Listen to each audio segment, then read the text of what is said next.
I want to congratulate the 50,000 people that bought an EV in the first 6 months of 2025, which looks something like 2 times this number of people. Congratulations. Welcome to the club. Hey Amazing EV family, I'm Roscoe and welcome back to news at Amazing EV. And today we're going to have a close look at the VFAX numbers, which are just out earlier this week, showing us the new car sales for the first 6 months of 2025. And of course, we're focusing on EV sales, what's selling, what's not, what's new and what's hot. Because we want to celebrate the almost 50,000 people that have so far in 2025 bought a brand new EV. That's right, almost 50,000 people have bought a brand new EV, either for the first time, the second time, maybe even the third time. So congratulations to the almost 50,000 EV buyers already in 2025. Welcome to the EV club. Probably doesn't surprise you that Tesla is back on top. Yes, it is number one again. It's the dominant EV seller in Australia yet again. Despite being written off by many, it's back at number one. But BYD have got big claims for the status and they're snapping at their heels and they've got a bit of ground to catch up, but they're not too far behind with an incredible portfolio of EVs and hybrids at the moment. And what you quickly notice from these sales numbers is the incredible number of models. Over 100 available from something like 40 different brands. Remember 2 or 3 years ago, there was probably Tesla, Polestar, BYD, Nissan Leaf, probably 3 or 5 models from 4 or 5 brands. Now, over 100 models from over 40 brands. So first up, that headline number, 47,245 electric vehicles have been delivered in Australia in the first 6 months of 2025. Now, that excludes XPeng, Cadillac, Smart as well. They're not reporting just yet officially. Those numbers don't include those. So we think it's closer to 50,000, but it's certainly less than the first half of 2024, where there was over 50,000. We grant you there's no major improvement over the same period from last year. But importantly, it does tell me 2 things, and I'd like to share those with you because I think they are important in the growth of this industry, this incredible EV transformation. Well, actually, it tells me 3 things. The first of those is it's not going to be smooth. There's going to be lots of bumps and ups and downs in the road, like any business cycle. This is just the first phase. We've had incredible growth, incredible outperformance from a couple of brands. Suddenly now there's so many more brands, and we're just not going to see that incredible spike in growth. It's not going to be continuously upwards in this transition. We are going to see some ups and downs. Secondly, there were a lot more incentives a year or so, 18 months ago at the state level. Yes, we do have the FBT concessions still, and they are very attractive, but yeah, I think those incentives at the state government level really made a big difference to the first buyers, the first people who bought into EVs. It really made them a lot more attractive. And finally, it just shows to me what heavy lifting Tesla did do in the early days. They had a huge market share, not just of the EV market, but of the whole car market. And certainly while they're still doing a lot of the heavy lifting, and they are still number one in Australia, the number one EV brand in Australia, the whole industry has now diversified so much more. So there's not that reliance on Tesla. And as we know, they've had some ups and downs more recently. That has affected sales, and it's probably affected sales of EVs overall as well. So while the headline EV sales number is around 8% of the overall car market, new car market in Australia, take a look at my video from a couple of months ago where I break it down, have a look at that number from a couple of different perspectives, particularly the percentage of vehicles sold as trucks or utes, where EVs just aren't offered at the moment. So we take those out and we have a closer look, and also the number of cars and vehicles going to the fleet and rental market, where they're just not that popular. EVs just aren't that popular at the moment. So take all those out, look at the percentage of pure EVs in the passenger and SUV market, and I'd say it's still surprisingly high and a lot higher than the frontline number might appear to be. And if you're wondering what's going on around the rest of the world, take a look at the UK. Recent sales figures, new car sales figures, tell us that new EV sales are around about 25%. 1 in 4 new car buyers are buying an EV. Same story over in Europe, where there was a lot of pushback and apparently a lot of reluctance. In Germany, 1 in 5 people, 20%, are buying an EV, pure EV. Thailand, some near neighbours of ours, they're at 14%. So today I've unpicked this headline sales data just a little bit more, and I found some fascinating things going on if you dig a little bit deeper. Tesla is still dominant and leading the chart with 14,156 new Teslas sold already in the 6 months in 2025. Any other traditional manufacturer would be thrilled with this number. BYD is close on their heels with their diversified portfolio of hybrids and EVs. And as much as we don't like hybrids, they're making some inroads there, and their pure EVs are going gangbusters as well, with 8,556 cars sold already in 2025. Other strong contenders include Kia, doing fantastically well, MG really strong with a great portfolio, and surprisingly BMW offering many of their cars in either petrol or electric versions. We'll have a closer look at that later on, because the EVs are surprisingly high percentage of overall sales across the board in some of these models. Mercedes doing not quite as well, but still making improvements. On the individual model front, the Tesla Y is still the king of the pack. 10,431 sales, and that's 20% of the overall EV market. Still Tesla Model Ys. It fell away towards the end of last year and people had written it off, but with the new model coming out in the last couple of months, it's been going gangbusters.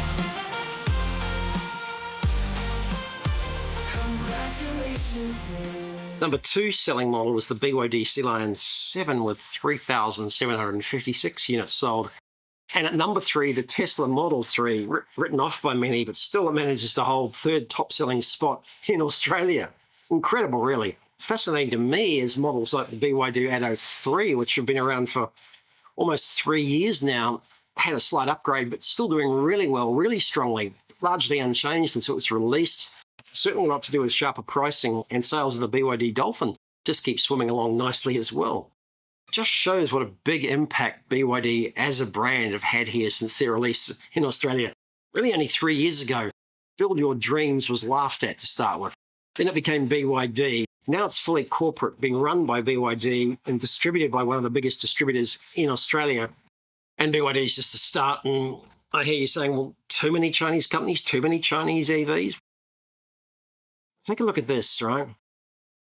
They were getting pretty well entrenched in the Australian market even before EVs took hold. The Chinese OEMs have been rapidly expanding for the last 7 or 8 years. And now in the first half of 2025, Chinese brands collectively accounted for 29,000, almost 30,000 new car sales across the numerous brands. This is up a massive 60% year on year since last year. Not just EVs, but across all vehicles. This puts China second as a source of new cars here in Australia, above Korea, above Germany, and from what they've said and what we know, they're on track to be number one, and they want to be number one. And it's easy to forget, only 25 years ago, back in the year 2000, Australia had only just over 25 car brands. Some came, some went, but now we have over 70, and now the pundits are calling us out for having too much choice.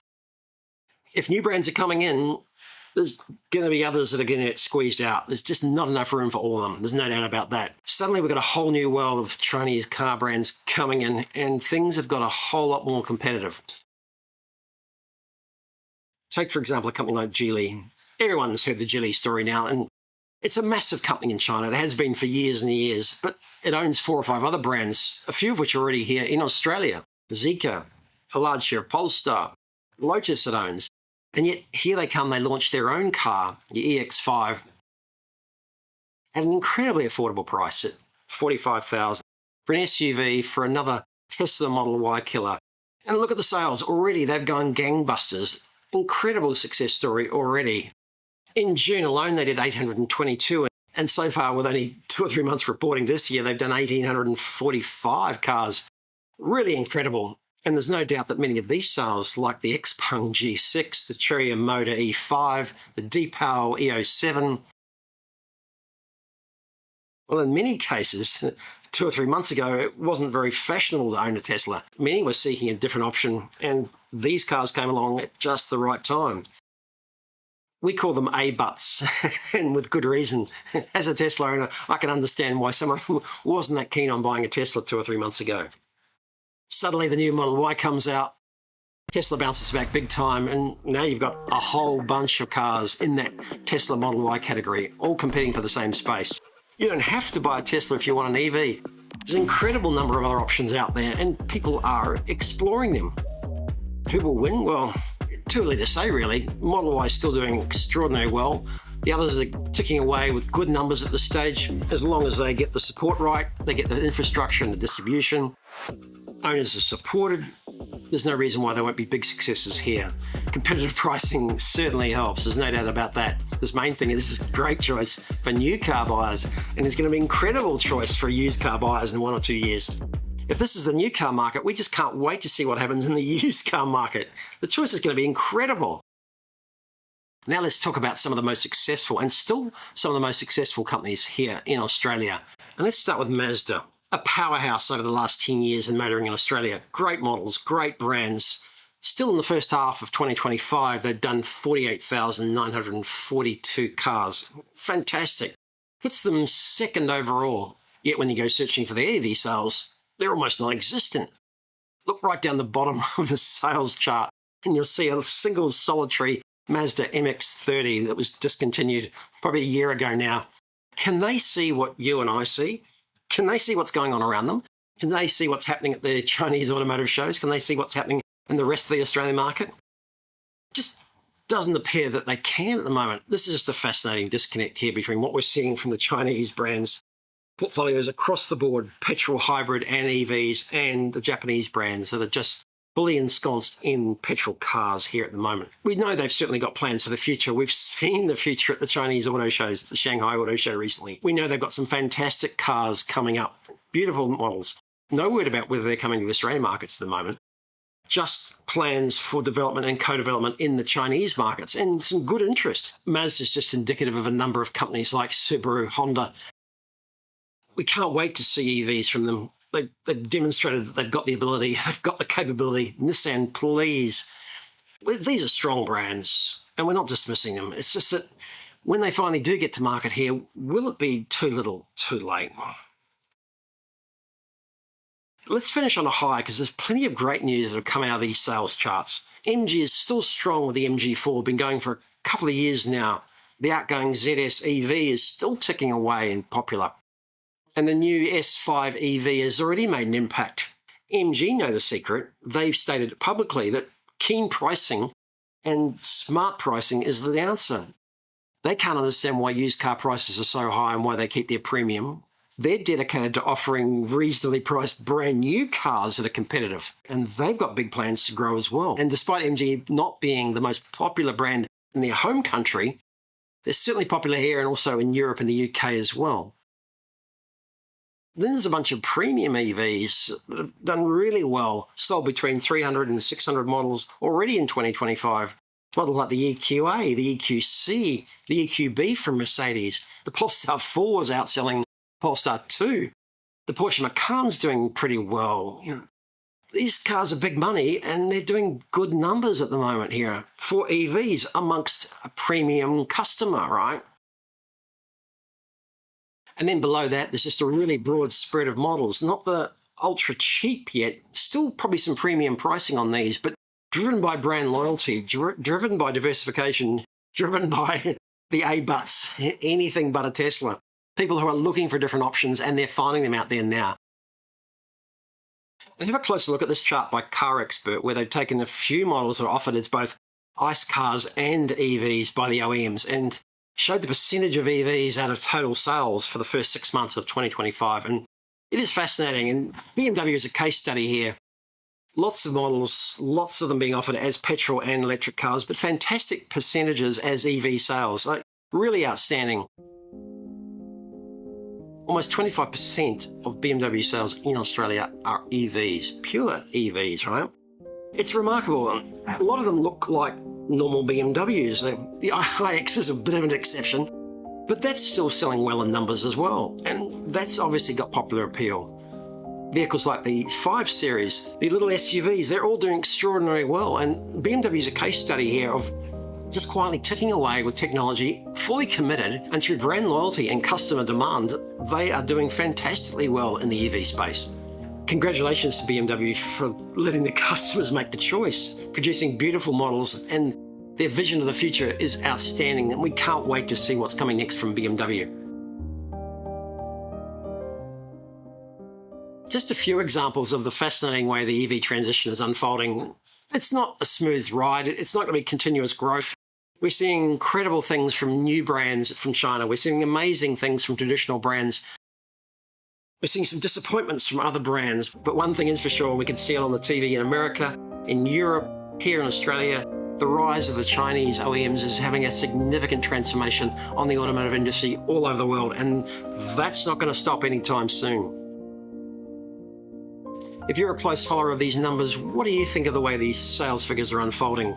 Is this what you expected? Did you think there'd be a Tesla bounce back? And who's going to be the next major competitor? Will it be one of the Chinese? And big question, of course, when will the Japanese fight back start? If you like what you saw here today, please hit the like button and subscribe. I'm Roscoe, and we look forward to seeing you next time.